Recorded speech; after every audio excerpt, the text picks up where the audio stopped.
Okay, Marcy here with a video for you today on my newest page that's going into the garden. This month we are talking about history, and that's a challenging one for me, I think, because I had to wrap around my brain around the fact that it isn't that I'm necessarily scrapbooking older photos or anything vintage or in the past necessarily.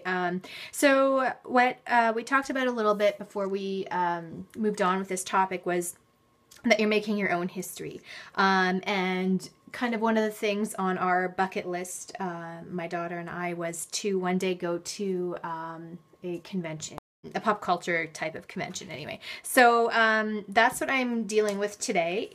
Some photos from our Florida trip, and we randomly discovered that there was a convention going on at the same time. And I didn't take a lot of great photos just because it was very overwhelming and full, but I did have a couple. So I'm going to use that. Now my plan was that I wanted to take an 8.5 by 11 page and run my photos across, and I wanted to a big bold title, and to balance that big boldness I wanted to do pretty much nothing here at the bottom. So I started by running my 8.5 by 11 sheet of cardstock through my Cameo. And I cut out my title. The convention was called MegaCon, so we did a play on words and called it Mega Awesome, which it was. So that is where I started. And again, my photos are going to run this way. Now I have a lot of journaling. I'm going to start working on a mini book of this trip where I'll talk about a lot of this and include the memorabilia like our ticket stubs and our brochure and stuff. But I did want to include some journaling. So what I did was I measured my distance across. I wanted to kind of have a mat, so it wasn't quite 8.5. And then I measured my my height, and I doubled it. So what I ended up with, if I wouldn't have doubled it, was this, but I doubled it, and I did my journaling on the computer, which I don't usually do, but because I had a lot of journaling, I wanted to make sure I did that. So this is just some journaling about our experience there. Now what I plan on doing is I'm going to map these photos yet, but my plan is that if I do this and I map my photos on top, I can have kind of a flip up journaling thing going on. So I'm going to tack this down just because I know we're pretty good with that.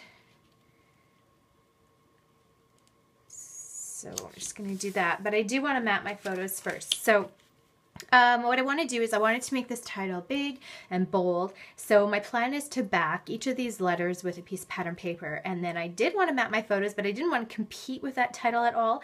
So what I did was I pulled out a ton, well, not a ton, it feels like a ton. A bunch of black and white pattern papers. So I have some from American Crafts and some from Crate. There's some Fancy Pants in there. And what I ended up deciding on, I think, is I want a small print because I'm going to have just a very tiny bit showing.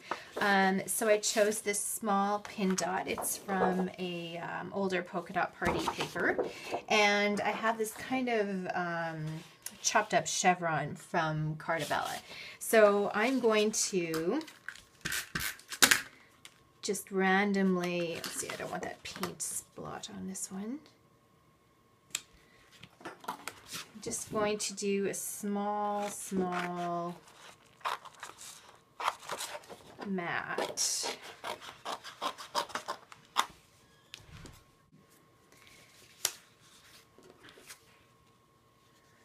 So this one is matted, and then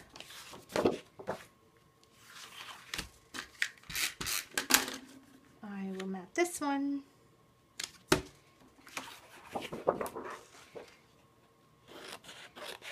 And you're not going to see a lot of the pattern, but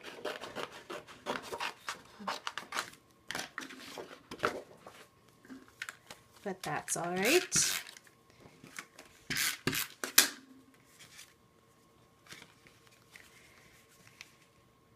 So I'm going to go and stick these on here, and they probably will stick past a little bit, and that's all right with me as long as they don't stick past on the top. If they stick past on the top, then I'm going to have issue with opening this up. Okay, so like I pulled the black and white papers, I pulled some pattern papers for the top, and then I also pulled these two papers that have ticket stubs on them. So this one is Boys Rule by Crate, and then this one is from Style Board, from Crate as well, from the Maggie Holmes. So my plan was that I want to have a little kind of flip up tab. So I either want to take one of these ones run vertically for the most part, so I would have just a little bit of that peeking out, or these ones which run horizontal. I guess there's a few that go vertical. So I think I'm gonna take this star one. I think the Maggie Holmes one, I think I'm gonna run some of those on the thinner letters underneath. So what I'm gonna do is I'm just gonna trim out this little ticket stub. I'm always good with stars, so I'm just going to trim this out, and what I have found for the most part is that the circles and the kind of half circles that make up the notches of a lot of the ticket papers are actually the right size for a hole punch. So I've taken off the little tray that's on the bottom of my hole punch so that I can see where I'm going, and if I take it and I just clip those sides, it pretty much is exactly right. So from that pattern paper, I've made a little die cut. So I'm going to stick, I think, this star under there, and I could do something that says open or lift or whatever, but that's good enough for me. Okay, and then I've also pulled a ticket that I'm going to put here, and then I grabbed a couple things for a cluster. I have the Amy Tangerine sticker rolls, and most of them are kind of travel themed, which I thought kind of worked, but I think I'm going to stick it behind one of these letters instead.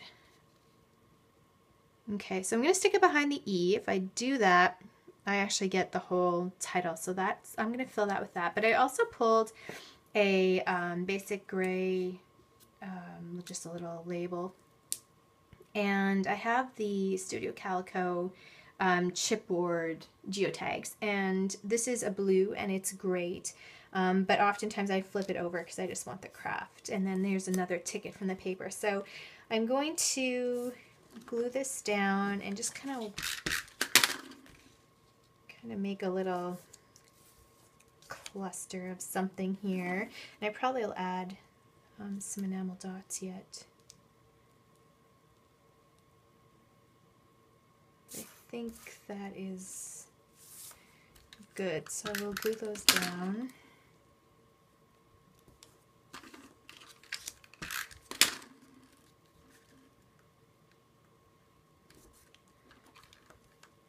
And I'll sew on those later and probably stamp the date and add some enamel dots, more than likely.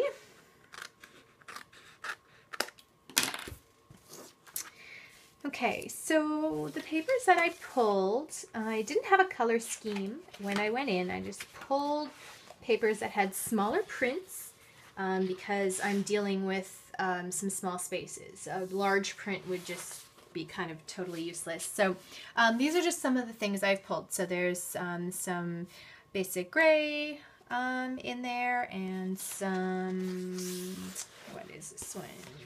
Oh, more Style Board, some American Crafts, My Mind's Eye, just some kind of random blues, greens, yellows, and pinks for no reason other than I just liked those colors. I wasn't going to try to match this neon orange or anything like that. So I'm just going to grab a couple. I'm going to grab this one first, and I'm just going to show you how I'm going to approach this. So what I'm going to do is I'm going to take my scrap of paper and I'm going to just eyeball 1 letter's worth. I'm always good with eyeballing. And I'm going to cut that out.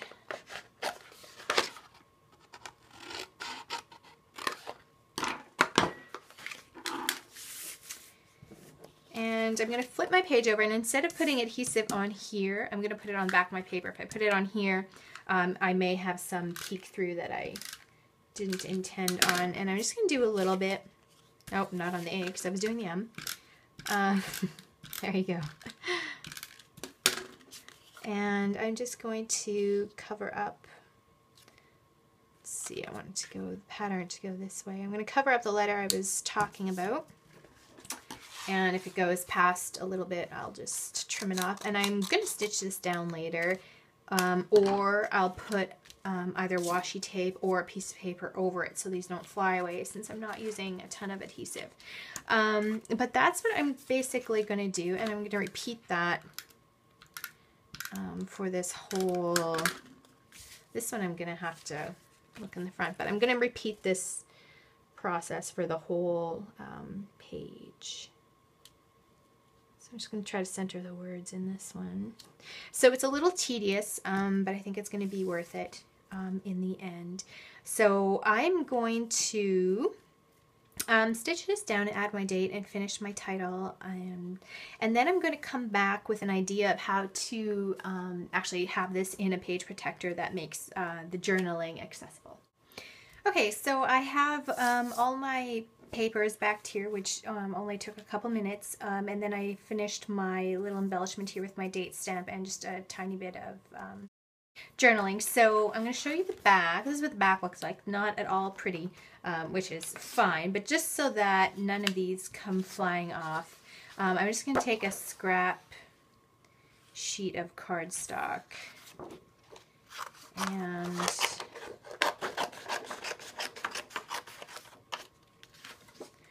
just trim that down just a touch, and then I'm just going to cover it like that. And it'll also help if ever I put another page in the back of the page protector, it won't kind of catch on to those things. So a very simple page, but that's kind of what I was going for. And normally I would just totally leave it like this and slide it in a page protector, and I wouldn't care if anyone ever opened this. But in case that is something that would appeal to you, if I would do that, this is how I would approach it. So I don't have any of the nice page protectors right now. I'm out, but I'm just going to use a cheapie just to get the idea down. So I'm going to put this in here to see where the top of my fold for my journaling is. I don't put things on straight most of the time, so I can't just take a ruler and figure that out. So what I decided to do was just take some washi tape from who knows when that I don't care, that I'm not hoarding, basically. And I'm going to mark where the top of, actually I'm going to go a little touch below where that would sit. Okay, and I'm going to put that there, and I'm going to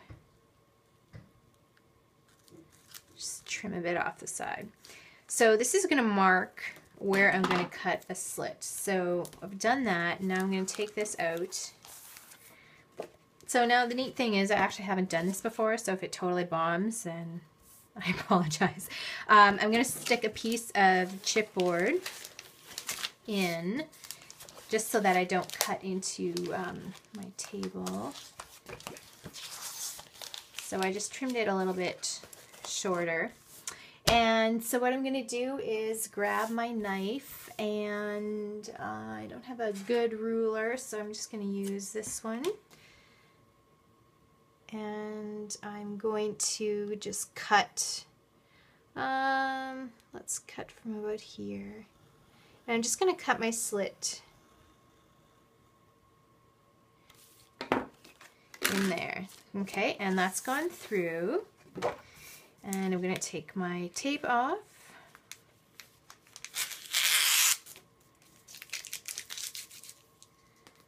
And I'm going to slide my page protector in. And when I get to the point where the flap would come in, I'm just going to slide it through that little slit. So fingers crossed that this works out.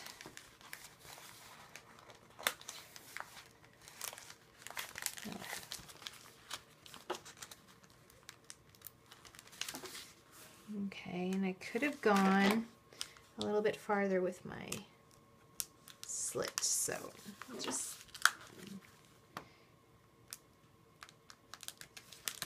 Okay, so we'll do that and we'll slide it through, and I'm just going to tuck it behind there a little bit. So now what I have is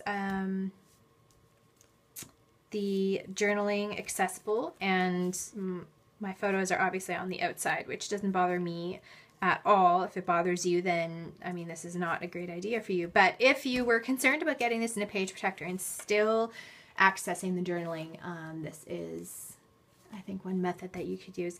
So thanks for watching the video and listening to my rambling in between construction outside my window and people running around my house. And I hope that that gave you a couple ideas on incorporating some hidden journaling and documenting maybe the things that are things that you want to knock off your bucket list or pass down with your family. So have a great day.